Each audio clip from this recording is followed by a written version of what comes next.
Hi everybody, this is Dino Chris back again for another special episode.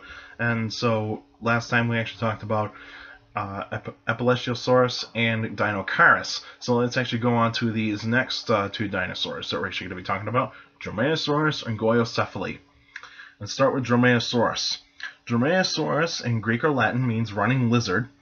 Fossils have been found in North America. Late Cretaceous, about 75 million years ago, about 6 feet long. It probably would have been weighed less than 50 pounds.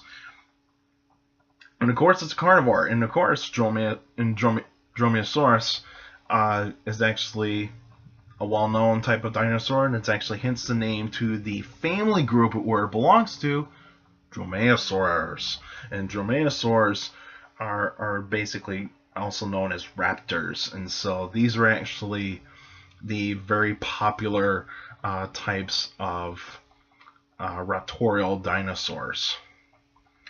And of course, with Dromaeosaurus, Dromaeosaurus is actually a very small raptor, small raptor dinosaur. Does actually have the signature weapons of a dromaeosaur or raptor, with the very small teeth in its jaws, very powerful claws in the hands, and also has that inner toe claw, or otherwise known as the killing claw.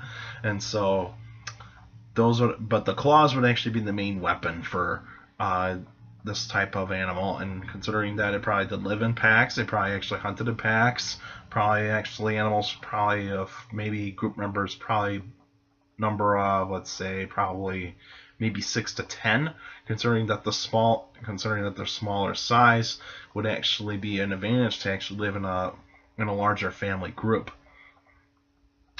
And of course, with Dromaeosaurus, this animal would actually be very fast. It would actually be probably going at speeds between 30 to 40 miles per hour, but for a very short distance.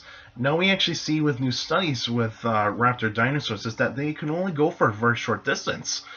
So they actually would have actually been a little bit more agile in terms of areas where they can actually maneuver a lot quicker, and they don't have to spend a lot of energy.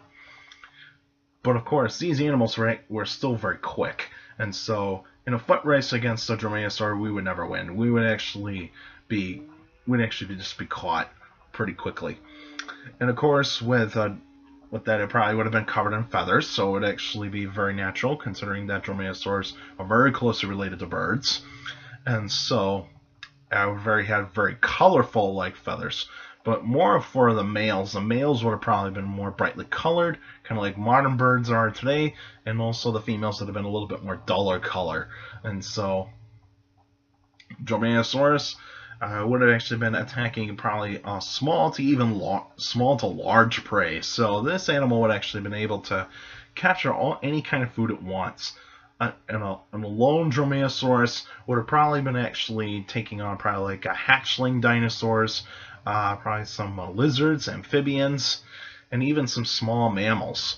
But in terms of a pack, you can actually go after medium to large size prey.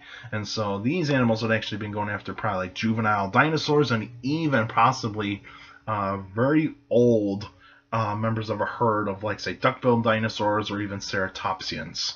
And so these animals would actually probably be going after, like, say, animals such as like duck-billed dinosaurs like Myosaurus. Myosaura would have actually been around at that time of Dromaeosaurus. And so this would actually be very good prey size, good source of prey for a pack. Now, the competitors for Dromaeosaurus would actually been the Tyrannosaurs. The Tyrannosaurs are very large. They would actually have the size and also the demeanor to actually deter all the Dromaeosaurs away from a carcass, even if the Dromaeosaurus actually killed a prey item as large as, like, say, a Myosaura. And so these animals would actually been more likely kind of scavenging off of out of a Tyrannosaur kills, and maybe sometimes once a prey item had died, pretty close to the area where it can actually find any kinds of food that is laying around, It would have actually been carcass feeding as well, probably near areas where Tyrannosaurs are probably very common. Now, how often did Dromaeosaurs actually come in contact with Tyrannosaurs, like say Albertosaurus or even Daspletosaurus? They would have probably been very rare, but even though they actually would have avoided each other a lot more. And if there were times of desperation in terms of like both predators, they would actually, the Tyrannosaurs would actually win out in terms of actually winning like a shouting fight, because once you're larger, the sound that you would make would actually be much louder, and also would actually be very intimidating to smaller animals, and so that would actually be the more likely scenario of that.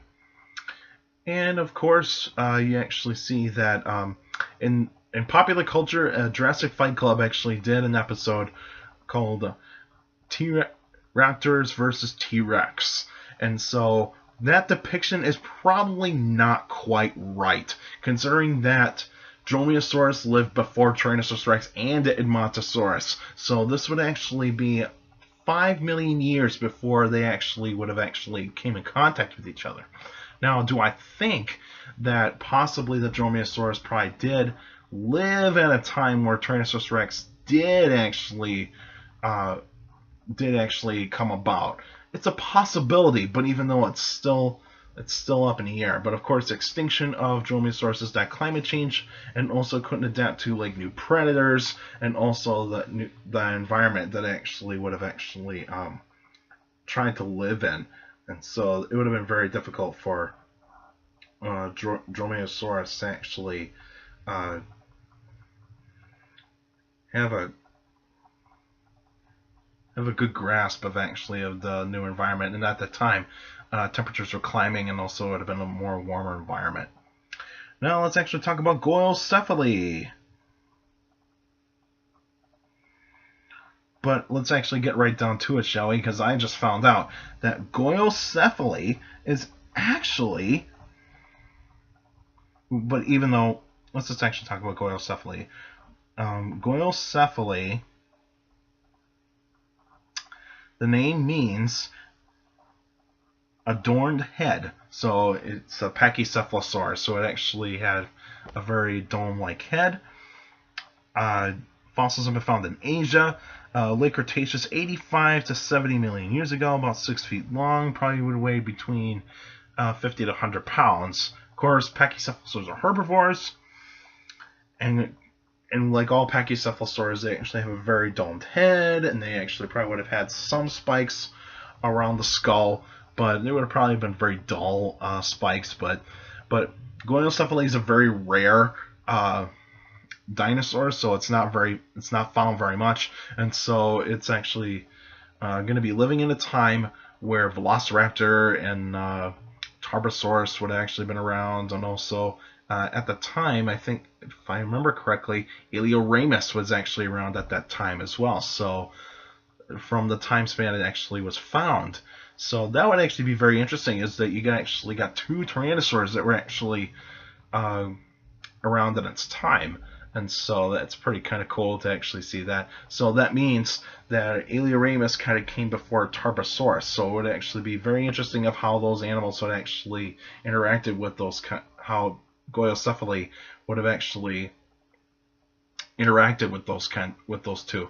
I think would actually had a more harder time against Eleoramus than Tarbosaurus, considering that Eleoramus was actually a very fast and agile Tyrannosaur, so it would actually be having a harder time against Eleoramus than Tarbosaurus, because Tarbosaurus, it's a larger Tyrannosaur, so it would actually be having a harder time trying to catch a Goyocephale, and Goyocephale would actually use speed as a main defense, but I mean, it could use its skull to actually ram into predators, but it would actually be a very rare occurrence, because now we're actually kind of seeing that some paleontologists believe that pachycephalosaurs didn't really headbutt that much. They probably actually use those dome heads for display, but I mean, it's possible, but I mean, yeah, I mean, it would be very good display structure, especially for males, when the males would actually have bigger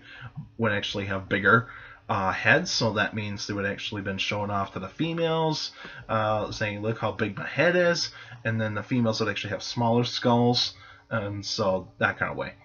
And and of course with that, if they, but even though we do now know that pachycephalosaurs did actually fight each other for breeding rights, males would actually probably do like a push and shove match. Sometimes they would actually get violent, like they would actually batter their skulls, especially with their domed heads, because we do find fossil evidence that some pachycephalosaurs actually got fractures on their skulls from actually fighting with each other, and so that would actually have been a very brutal fight, and so those would actually have been very, very brutal, and mainly to get away from Tyrannosaurs, you actually have to use speed a little bit more. So this kind of pachycephalosaur, not as big as Pachycephalosaurus, it would actually be probably between, like, say, probably a little bit faster than Pachycephalosaurus in general, so it probably would have actually ran speeds between 25 and 30 miles per hour. So that would have been a very good speed for a Pachycephalosaurus.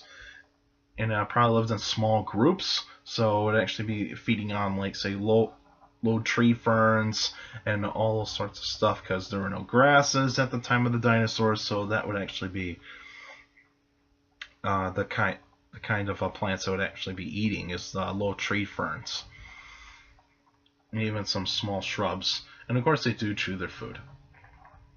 And the extinction of Goyocephale is that it couldn't adapt to the warmer type of climate that it would actually be experiencing. I mean, it did live in a warm climate, but since that it lived in a forested area where there was plenty of like food and water sources.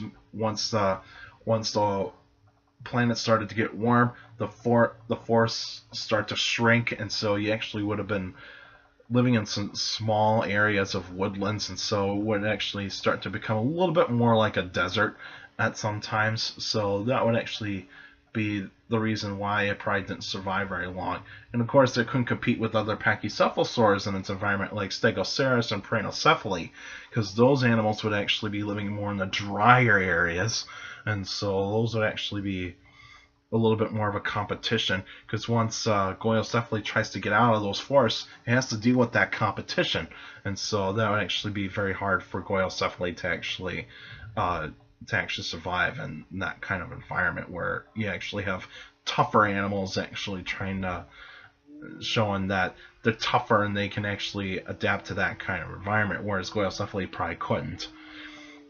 Alright, that's it for now. Now next week will actually be an answering questions episode. So if you got a question, if you got any questions about dinosaurs or any other prehistoric life, feel free to email me at dinochris71@gmail.com, or just go to my Facebook page, Prehistoric Facts of Dino Chris. Like the page, you can actually post your questions in the comments section on any Facebook post.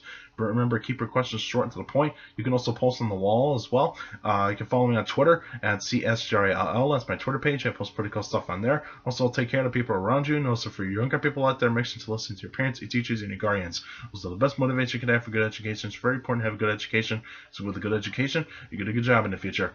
Alright, that's it for now, and I'll see you guys next week.